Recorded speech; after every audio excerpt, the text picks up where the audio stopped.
ಇಲ್ಲಿ ಈಗ SIT ಅವರು ತನಿಖೆ ಮಾಡ್ತಾ ಇದ್ದಾರೆ. ಯಾಕೆ ಪರಮೇಶ್ವರ್ ಅವರು ಹೊರಟ್ರು? SIT ನಿಮ್ದೆ. ಆಯ್ತು SIT ಅವರು ತನಿಖೆ ಮಾಡ್ತಾ ಇದ್ದಾರೆ. ಅಧ್ಯಕ್ಷರೇ, ಈಗ SIT ಅವ್ರ ತನಿಖೆ ಆದ್ಮೇಲೆ 30 ದಿನ ಆಗ್ತದೆ. ಹಣಕಾಸು ಇಲಾಖೆ ಸರಿಯಾಗಿ 40 ದಿನ ಆಗ್ತದೆ. SIT ತನಿಖೆ ಆದ್ಮೇಲೆ 40 ದಿನ. ಖರ್ಗೆ ಅವರೇ, 40 ದಿನ ಆಗ್ತದೆ.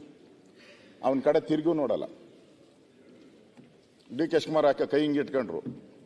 ನೀವೇನೋ ಫೋನ್ ಮಾಡಿದ್ರ ಕರಿಬೇಡಿ ಅಂತ? ಕರ್ದೇ ಇಲ್ಲ. ಪಾಪ ರೇವಣ್ಣ ಯಾರೋ ಮಾಡಿದ, ಮಗನ್ ಮಾಡಿದ ತಪ್ಪು ಬಿಡಿ, ನಾನೇನು ಸಮರ್ಥನೆ ಮಾಡಕ್ ಹೋಗಲ್ಲ ಯಾರನ್ನು. ಮಗ ಮಾಡಿದ ತಪ್ಪಿಗೆ ರೇವಣ್ಣನ್ಗೆ ತಪ್ಪು ಅಂತ ಹೆಂಗ್ ಹೇಳ್ತೀರಿ?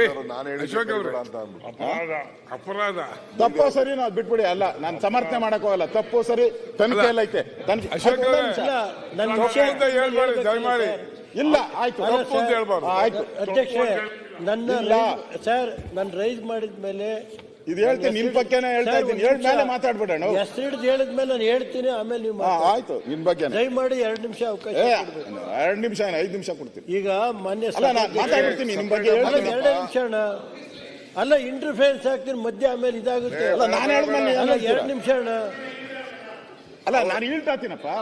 1 ನಿಮಿಷ ಹೇಳ್ತೀನಿ. ಒಂದೇ ನಿಮಿಷ. ಸನ್ಮಾನ್ಯ ಅಧ್ಯಕ್ಷರೇ, ಇದು SIT. ಯಾವುದು? ವಾಲ್ಮೀಕಿ ಹಗರಣದ್ದು ಕೂಡ SIT. ವಾಲ್ಮೀಕಿ ಹಗರಣದ್ದು ಕೂಡ SIT. ರೇವಣ್ಣ ಅವ್ರ ಕೇಸ್ಗೂ SIT.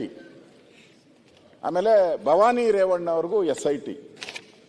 ನಮ್ಮ MLA ಇದಾರಲ್ಲ, ನಮ್ಮ ಹಾಸನ MLA ಪ್ರೀತಮ್ ex-MLA, ಅವರು SITನೇ. ಆ SIT ಅಂದ್ರೆ ಆ SIT ಎಷ್ಟು ಸ್ಟ್ರಾಂಗ್ ಅಂತ ಹೇಳ್ತೀನಿ. ಸ್ಟ್ರಾಂಗ್ ಆದ 2 ದಿನಕ್ಕೆ ರೇವಣ್ಣನ ಮನೆ ಬೆಂಗಳೂರಲ್ಲಿ ಬಂದು 20 ಜನ ಪೊಲೀಸರು ಕಾಯ್ತಾ ಇದ್ರು.